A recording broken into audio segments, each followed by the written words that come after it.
I'm Ari Soriano. I'm studying computer science and engineering, and I'm part of the class of 2021. My name is Leila Scola. I'm studying computer science and engineering, and I'm in the graduating class of 2021.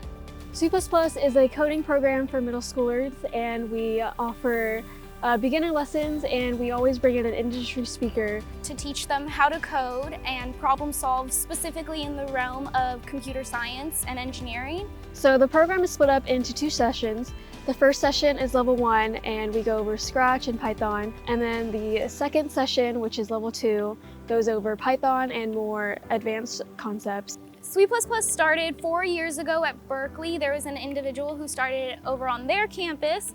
And then Mariah Manzano, who graduated last year, heard about the program. And so 3 years ago, her and Story DeWeese brought it over to SCU. So by bringing in advisors to show these girls that there's more than one path in a STEM field, I think can make it more interesting and enlighten them in the different ways that they can apply this knowledge. I think it's important to show these girls an example of a leader in STEM and that it can be female, and to break those stereotypes. My favorite project that the students worked on was the final Scratch project. It was really amazing to see them put all of their hard work into a single project and to show the creativity throughout it.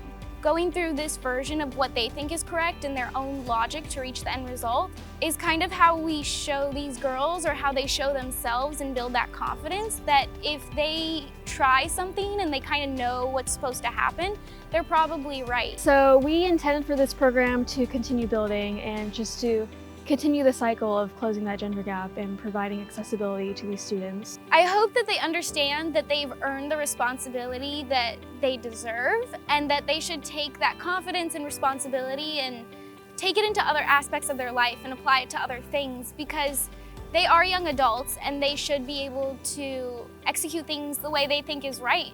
I would probably cry seeing the program build so much and for so long, and seeing that I made an impact, and I still continue to make an impact by the program that I helped build.